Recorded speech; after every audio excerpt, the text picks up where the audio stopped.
বিসমিল্লাহির রহমানির রহিম। প্রিয় খামারি ভাই ও বোনেরা, আশা করি আপনারা সকলেই ভালো আছেন। আমিও আপনাদের দোয়ায় ভালোই আছি। তো আজকে আপনাদের সামনে আরেকটি ভিডিও নিয়ে উপস্থাপিত হলাম। থাম্বনেল দেখে হয়তো বুঝতে পেরেছেন আজকের আলোচনার বিষয়টা। তো আমার ছাগলের খামারে প্রায় 6 থেকে 7টি ছাগল রয়েছে এবং আমার চাচার রয়েছে প্রায় 12 থেকে 15টি, যেগুলো নিয়ে আমি প্রতিদিন ভিডিও করে থাকি। আর আমার চাচা আমার পরামর্শ নিয়ে এই ছাগলগুলো লালন পালন করে থাকেন। যদি কোনো ধরনের সমস্যা হয় ছাগলের, সেক্ষেত্রে কোনো ডাক্তার আনতে হয় না। আমার পরামর্শে ইনশাল্লাহ সব ধরনের সমস্যায় সমাধান হয়ে যাচ্ছে। যেহেতু আমি গবাদি পশু এবং ছাগল পালন নিয়ে প্রশিক্ষণ করেছি এবং সে বিষয়ে আমার অভিজ্ঞতা রয়েছে।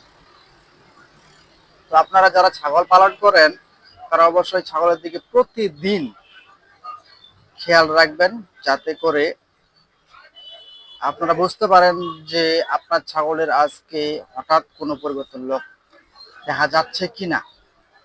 যদি দেখেন যে প্রতিদিনের মতো আজকেও আপনার ছাগলের চলাফেরা, খাওয়া দাওয়া সবকিছু স্বাভাবিক রয়েছে, তাহলে আপনার ছাগলের কোনো সমস্যা নেই।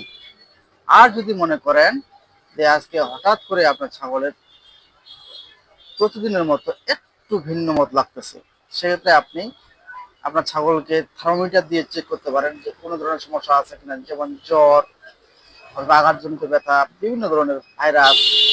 বিশেষ করে ছাগলের একটি সমস্যা রয়েছে জ্বর, সর্দি এবং পিপিআর। এগুলো কমন সমস্যা, এগুলো হয়ে থাকে। এগুলোকে যদি আপনারা মোকাবিলা করতে পারেন, বিশেষ করে অভিজ্ঞতা দিয়ে অথবা যে কোনো এগুলোর অভিজ্ঞতা নিয়ে চিকিৎসা দিয়ে, তাহলে কিন্তু আপনারা ছাগলের খামার করে সফল হতে পারবেন। আর আপনাদের থাকার জায়গাটা, বিশেষ করে যেখানে ছাগল রাতে থাকে এবং দিনে যেখানে বেঁধে রাখেন বা ছেড়ে রাখেন, সেখানে পটাশিয়াম পারম্যাঙ্গানেট অথবা বিভিন্ন জীবাণুনাশক দিয়ে স্প্রে করবেন, যাতে করে ওই সকল জায়গার যে ব্যাকটেরিয়াগুলো রয়েছে সেগুলো মারা যায়। এতে করে আপনার ছাগলের বিভিন্ন প্রকার যে পরজীবী ঘটিত রোগগুলো রয়েছে সেগুলো থেকে আপনারা অনেকটাই সেফ থাকতে পারবেন। আর এগুলো থেকে সেফ থাকতে পারলেই আপনার ছাগলের বিভিন্ন রোগ হবে না। আর আপনার ছাগলের রোগ না হলে আপনার বাড়তি কোনো খরচা নেই।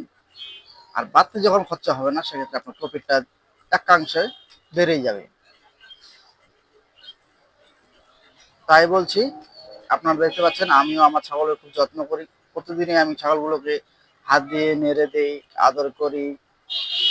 আর মাঝে মাঝে ভিটামিন খাওয়াই, জিঙ্ক, ক্যালসিয়াম, এগুলো তো চলেই মাঝে মাঝে, যাতে করে আমার ছাগলগুলো সবসময় হৃষ্টপুষ্ট থাকে, খাওয়ার রুচিটা স্বাভাবিক থাকে এবং চলাফেরা এবং দুর্বলতা যেন না হয়। কারণ এই সকল প্রাণীর কিন্তু অ্যান্টিবডি কম, গরু থেকে ছাগলের অ্যান্টিবডি কম, অ্যান্টিবডি অর্থাৎ রোগ প্রতিরোধ ক্ষমতা একটু কম। তাই আপনারা যারা ছাগল পালন করেন অবশ্যই মাঝে মাঝে ভিটামিন খাওয়াবেন, তাহলে ছাগলের চেহারা সুন্দর থাকবে, খাওয়ার রুচিটা স্বাভাবিক থাকবে, খাবার নষ্ট করবে না, আপনার খাওয়ার অপচয় হবে না। আর যখন খাবারটা সুন্দর খাবে তখন তার স্বাস্থ্য খুব দ্রুত ডেভেলপ হবে। দ্রুত আপনারা অল্প সময়ের মধ্যে বাজারজাত করতে পারবেন। আর যত দ্রুত বাজারজাত করতে পারবেন, তত দ্রুত আপনারা আপনাদের ছাগলের খামারের সেট তুলতে পারবেন। তো আপনারা অবশ্যই কথাগুলো মনোযোগ দিয়ে শুনবেন। আর যারা নতুন রয়েছেন, আপনাদের কাছে আমার আকুল আবেদন, আপনারা ছাগল খামারি, আমিও ছাগল খামারি। আপনারা যদি কোনো নতুন তথ্য জেনে থাকেন অথবা নতুন কোনো অভিজ্ঞতা থেকে থাকে, আপনারা কমেন্টে জানাবেন। অথবা আপনাদের কোনো বিষয়ে জানা থাকলে সে বিষয়টাও কমেন্টে জানাবেন, সেই বিষয়টা নিয়েও আমি একটা ভিডিও বানাবো। আর আমার ভিডিওগুলো যদি সত্যি আপনাদের মনে ভালো লাগে থাকে এবং আপনাদের উপকারে আসে থাকে, অনুগ্রহ করে আপনারা ভিডিওটিতে সাবস্ক্রাইব করবেন, আমার চ্যানেলটাতে সাবস্ক্রাইব করবেন, লাইক কমেন্ট করবেন এবং প্রয়োজনে আপনাদের বন্ধু বান্ধব যারা আছে তাদের দ্বারাও সাবস্ক্রাইব করাই নেবেন, যাতে আপনাদের বন্ধুগুলো উপকৃত হতে পারে।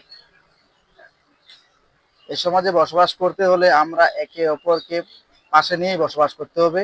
প্রতিবেশী ছাড়া যেমন চলা যায় না, ঠিক একইভাবে বন্ধু বান্ধব ছাড়াও চলা যায় না।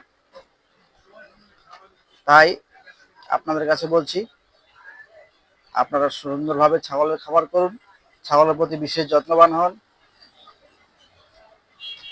নিয়মিত ছাগলের টিকা প্রদান করবেন। আজকের ভিডিওটি আর বেশি বড় করছি না, এখান থেকেই শেষ করব। সকলের প্রতি শ্রদ্ধা ও সম্মান রেখে আজকের ভিডিওটি শেষ করছি। সবাই ভালো থাকবেন, সুস্থ থাকবেন। আল্লাহ হাফিজ। আসসালামু আলাইকুম ওয়া রাহমাতুল্লাহ।